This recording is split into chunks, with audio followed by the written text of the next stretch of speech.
जय हिंद साथियों मैं आशीष रावत आप सभी का स्वागत करता हूं आपके अपने YouTube चैनल NRDA क्लासेस में। दोस्तों जैसा आप सभी जानते हैं कि हम सब मिलकर तैयारी कर रहे हैं आर्मी अग्निवीर भर्ती 2025 की, जो कि 2025 में होने वाली है। दोस्तों मैं आपको बता देता हूं कि जो भर्तियां हैं वो फरवरी और मार्च के बीच में आपके फॉर्म स्टार्ट हो जाएंगे और अप्रैल तक आपका एग्जाम हो जाएगा। तो दोस्तों जोरों शोरों से अपनी तैयारी में लगे हुए हैं। जब जिसने अभी तक चैनल को सब्सक्राइब नहीं किया वो जल्दी हमारे चैनल को सब्सक्राइब कर लीजिए, क्योंकि हमने मॉडल पेपर 9 तक कंप्लीट कर लिया है और हमारा 10वां मॉडल पेपर होने वाला है। इसी तरीके से अपन जब तक भर्ती आएंगी तब तक अपन मॉडल पेपर सोल्व करने की कोशिश करेंगे और थोड़े ही दिनों के अंदर अपन मैथ और रीजनिंग की क्लासेस भी स्टार्ट कर देंगे। दोस्तों हमारे पास आज की वीडियो में 2 भाग होने वाले हैं, एक में 15 क्वेश्चन और दूसरे में 15 क्वेश्चन होने वाले हैं। पहला भाग हो जो जीके का है यानी सामान्य ज्ञान का, और दूसरा है साइंस यानी विज्ञान का। तो दोस्तों आज की वीडियो की अपन शुरुआत करते हैं और पहले क्वेश्चन की ओर चलते हैं। पहला क्वेश्चन हमें दे रखा है कि दांडी मार्च किसने किया था। भाई दांडी मार्च किसने किया था? ये करा था महात्मा गांधी ने। और दांडी यात्रा कहाँ से शुरू हुई थी? ये हुई थी साबरमती आश्रम, जो कि कहाँ पर है? अहमदाबाद के अंदर स्थित है। दोस्तों गांधी जी ने ये क्यों शुरू करी थी? ये शायद नमक कानून को तोड़ने पर जो है दांडी यात्रा की शुरुआत करी थी। दोस्तों इसका ऑप्शन नंबर सी एकदम राइट हो जाएगा। अगला क्वेश्चन दे रखा है कि राष्ट्रीय चिन्ह में कितने सिंह है। जो हमारा राष्ट्रीय चिन्ह है उसके अंदर कितने सिंह है? दोस्तों आपके ऑप्शन दे रखे हैं ए 4, बी 5, सी 2 और डी 3। आपका सही जवाब होगा ए ऑप्शन 4 जो है हमारे राष्ट्रीय चिन्ह में सिंह है यानी शेर है। आपका ऑप्शन नंबर ए एकदम राइट हो जाएगा। अगला क्वेश्चन दे रखा है स्वतंत्र भारत के प्रथम गवर्नर जनरल कौन थे? स्वतंत्र भारत के प्रथम गवर्नर जनरल कौन थे? Option number A Pandit Jawaharlal Nehru, B Rajagopalachari, C Mountbatten और डी डॉक्टर राजेंद्र प्रसाद। तो दोस्तों आपका सही जवाब होगा माउंटबेटन जो है भारत के प्रथम गवर्नर जनरल थे, स्वतंत्र भारत के प्रथम गवर्नर जनरल थे। आपका ऑप्शन नंबर सी एकदम राइट हो जाएगा। अगले क्वेश्चन की ओर चलते हैं। अगला क्वेश्चन दे रखा है कि भारत का अंतिम मुगल बादशाह कौन था। दोस्तों भारत का अंतिम मुगल बादशाह जो है बहादुर शाह जफर सेकंड था, यानी आपका ऑप्शन नंबर सी एकदम राइट हो जाएगा। बहादुर शाह जफर जो है भारत का अंतिम मुगल बादशाह था। प्रथम था बाबर और अंतिम था बहादुर शाह जफर। दोस्तों आपका सी ऑप्शन एकदम राइट हो जाएगा। अगला क्वेश्चन दे रखा है कि दक्षिणी ध्रुव के आसपास के इलाकों को क्या कहते हैं। जो दक्षिणी ध्रुव या दक्षिणी पोल होते हैं उनके आसपास के इलाकों को क्या कहा जाता है? ऑप्शन दे रखा है भूमध्य रेखा, बी आर्टिक, सी अंटार्कटिक और डी मकर रेखा। दोस्तों मैं आपको बता देता हूं कि दक्षिणी ध्रुव के आसपास के इलाकों को क्या कहते हैं? अंटार्कटिका कहा जाता है। आपका ऑप्शन नंबर सी एकदम राइट हो जाएगा।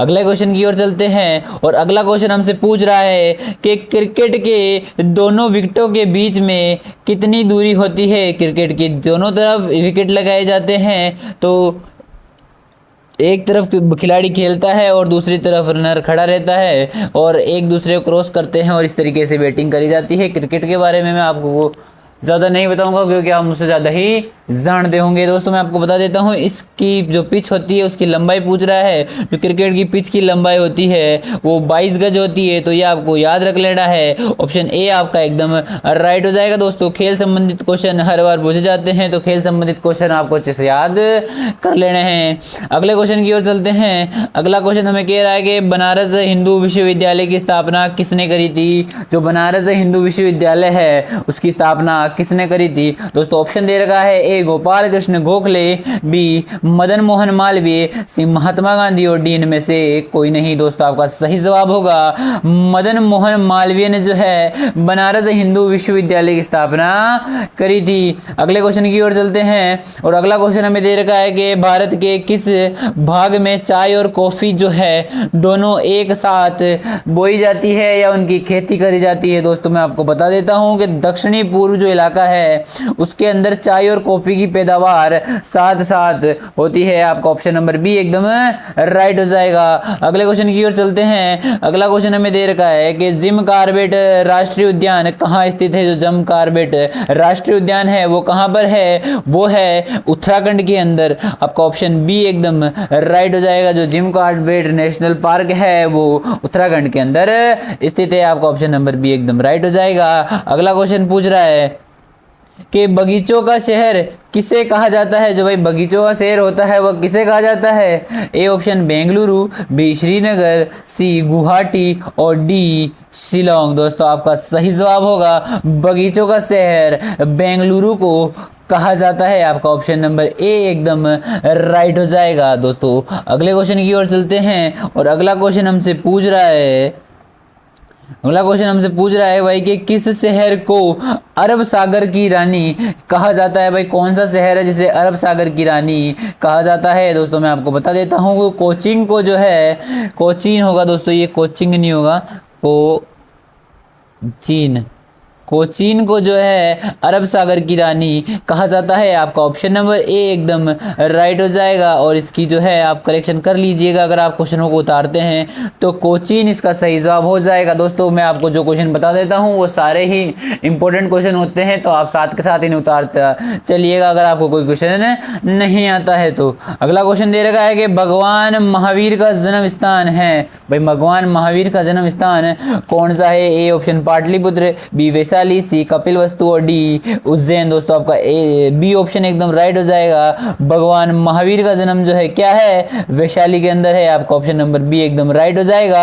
अगला क्वेश्चन दे रखा है कि स्कूप शब्द का संबंध किस खेल से है। दोस्तों मैं आपको बता देता हूँ स्कूप शब्द का संबंध जो है किससे है, हॉकी से है। मैंने पहले भी कहा था कि जो खेल रिलेटेड टॉपिक्स है वो बहुत ज़्यादा इंपॉर्टेंट है, तो उन्हें आप जल्दी से जल्दी याद कर लीजिएगा क्योंकि हर बार 2 से 3 क्वेश्चन जो है स्पोर्ट्स के अंदर से इंडियन आर्मी के अंदर पूछे जाते हैं। आपका ऑप्शन ए एकदम राइट हो जाएगा कि स्कूप जो है हॉकी से संबंधित है। अगला क्वेश्चन की ओर चलते हैं और अगला क्वेश्चन हमें दे रखा है कि महाभारत का युद्ध कितने दिन तक चला था। भाई महाभारत का जो युद्ध हुआ था वो 18 दिनों तक चला था, जिसके अंदर बहुत ज़्यादा नरसंहार हुआ था। ऑप्शन नंबर बी आपका राइट हो जाएगा। कौरवों और पांडवों के बीच में जो है महाभारत का युद्ध हुआ था। ठीक है, ये चीज़ आपको याद रखनी है। अगला क्वेश्चन दे रखा है भारत में कितने केंद्र शासित प्रदेश हैं। दोस्तों भारत के अंदर टोटल 8 केंद्र शासित प्रदेश हैं। पहले ये 7 हुआ करते थे,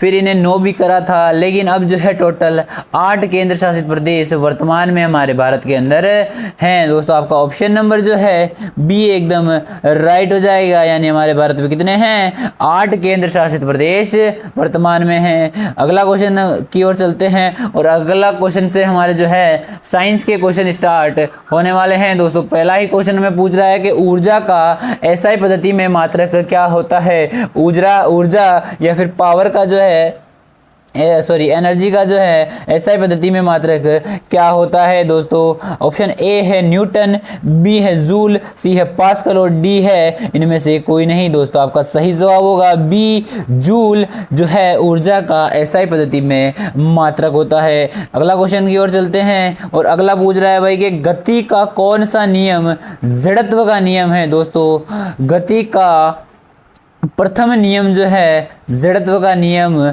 कहलाता है। तो आपका ऑप्शन नंबर ए एकदम राइट हो जाएगा कि भाई जो है जड़त्व का नियम कौन सा है, प्रथम नियम जो है गति का वही क्या है, जड़त्व का नियम होता है। अगला क्वेश्चन दे रखा है दूरी और समय एक समान अनुपात में है तब क्या होगा या तब होगा। एक समान त्वरण होगा, एक समान गति होगी, असमान गति होगी या कुछ भी नहीं होगा। दोस्तों मैं आपको बता देता हूँ जब दूरी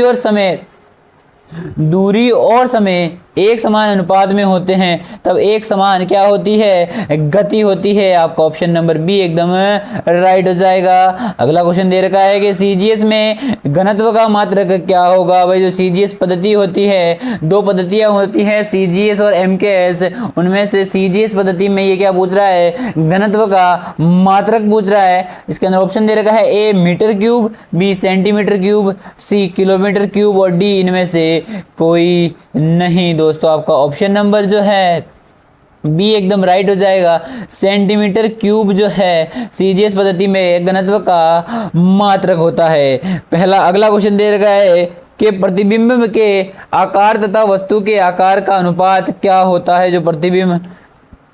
प्रतिबिंब के आकार तथा वस्तु के आकार का अनुपात क्या होता है। दोस्तों मैं आपको बता दूं, प्रतिबिंब जो आईने के अंदर अपन देखते हैं और जो रियल वस्तु होती है उसके आकार के अनुपात में क्या अंतर होता है या क्या कहते हैं, उसके आकार के अनुपात को क्या कहते हैं। ऑप्शन दे रखे हैं, ए आवर्धन, बी फोकस, सी वक्रता त्रिज्या और डी फोकस दूरी। दोस्तों मैं आपको बता देता हूं कि प्रतिबिंब के आकार तथा वस्तु के आकार के अनुपात को आवर्धन कहा जाता है। आपका ऑप्शन नंबर ए एकदम राइट हो जाएगा। अगले क्वेश्चन की ओर चलते हैं। अगला क्वेश्चन हमसे पूछ रहा है कि ऊर्जा संरक्षण का सिद्धांत क्या है। दोस्तों ऑप्शन दे रखा है, ए ऊर्जा का विनाश या उत्पत्ति, ऊर्जा को बनाना, ऊर्जा को संरक्षित करना या ऊर्जा को बढ़ाना। भाई ऊर्जा संरक्षण का सिद्धांत है ऊर्जा का विनाश और ना ही उत्पत्ति। भाई जो है ऊर्जा संरक्षण का सिद्धांत ये कहता है कि जो है हम ऊर्जा को ना तो बना सकते हैं और ना ही मिटा सकते हैं। आपका ऑप्शन नंबर ए एकदम राइट हो जाएगा। अगला क्वेश्चन दे रखा है कि बल्ब के अंदर के तार को क्या कहते हैं। भाई जो बल्ब के अंदर का तार होता है उसे तंतु कहा जाता है या फिलामेंट कहा जाता है। अगला क्वेश्चन दे रखा है कि एक फोटो सेल को किस विद्युत ऊर्जा में बदला जा सकता है। एक फोटो सेल को किस विद्युत ऊर्जा में बदला जा सकता है। ऑप्शन ए है रासायनिक ऊर्जा, बी प्रकाश ऊर्जा, सी स्थितिज ऊर्जा और डी इनमें से कोई नहीं। आपका सही जवाब होगा, एक फोटो सेल को किसमें बदला जा सकता है, प्रकाश ऊर्जा में बदला जा सकता है। आपका ऑप्शन नंबर बी एकदम राइट हो जाएगा। अगले क्वेश्चन की ओर चलते हैं और अगला क्वेश्चन हमें दे रखा है कि आग बुझाने में प्रयुक्त गैस कौन सी है। दोस्तों आपको मैं बता देता हूं कि CO2 जो गैस है उसका प्रयोग जो क्या करते हैं आग बुझाने में किया जाता है। ऑप्शन बी आपका एकदम राइट हो जाएगा। ऑक्सीजन का प्रयोग आग लगाने में किया जाता है। उसके बाद अगला क्वेश्चन दे रखा है, ऑक्सीजन की खोज किसने करी थी। भाई ऑक्सीजन की खोज किसने करी थी, जोसेफ प्रिस्टली ने करी थी। आपका ऑप्शन नंबर बी एकदम राइट हो जाएगा। अगले क्वेश्चन की ओर चलते हैं। अगला क्वेश्चन हमसे पूछ रहा है कि सीएनजी का पूरा नाम क्या है। भाई सीएनजी का पूरा नाम होता है कंप्रेस्ड नेचुरल गैस। आपका ऑप्शन ए एकदम राइट हो जाएगा। भाई सीएनजी का पूरा नाम क्या होता है या सीएनजी की फुल फॉर्म क्या होती है, कंप्रेस्ड नेचुरल गैस। अगले क्वेश्चन की ओर चलते हैं। अगला हमें पूछ रहा है कि विद्युत ऊर्जा को यांत्रिक ऊर्जा में बदलने वाला यंत्र कौन सा है। विद्युत ऊर्जा को यांत्रिक ऊर्जा में बदलने वाला यंत्र कौन सा है। आपके पास ऑप्शन दे रखे हैं, ए जनरेटर, बी विद्युत घंटी और सी गिटार और डी विद्युत मोटर। दोस्तों मैं आपको बता देता हूं कि विद्युत ऊर्जा को यांत्रिक ऊर्जा में परिवर्तित करने वाला यंत्र विद्युत मोटर होती है। आपका ऑप्शन नंबर डी एकदम राइट हो जाएगा। अगला क्वेश्चन दे रखा है कि डॉपलर प्रभाव से संबंधित कौन है। डॉपलर प्रभाव से संबंधित कौन है। ऑप्शन ए है प्रकाश, बी विद्युत, सी ध्वनि और डी गति। मैं आपको बता देता हूं कि डॉपलर प्रभाव से संबंधित कौन है, डॉपलर प्रभाव किससे संबंधित है, ये ध्वनि से संबंधित है। डॉपलर प्रभाव किससे संबंधित है, ध्वनि से संबंधित है। अगले क्वेश्चन की ओर चलते हैं और अगला ही क्वेश्चन बोल रहा है कि मनुष्य कितनी आवृत्ति की ध्वनि को सुन सकता है। भाई मनुष्य के जो कान होते हैं वह कितनी आवर्तक की ध्वनि को सुन सकते हैं या उनकी कितनी लिमिट होती है या रेंज होती है या उससे उस पर नहीं सुन सकते हैं। दोस्तों मैं आपको बता देता हूँ कि 20 से लेके 20,000 हर्ट्ज तक की ध्वनि को जो है मनुष्य के कान सुन सकते हैं या एक मनुष्य सुन सकता है। इससे अधिक ऊपर मनुष्य नहीं सुन सकता, उससे ऊपर उसके कान के पर्दों में छेद हो जाएगा।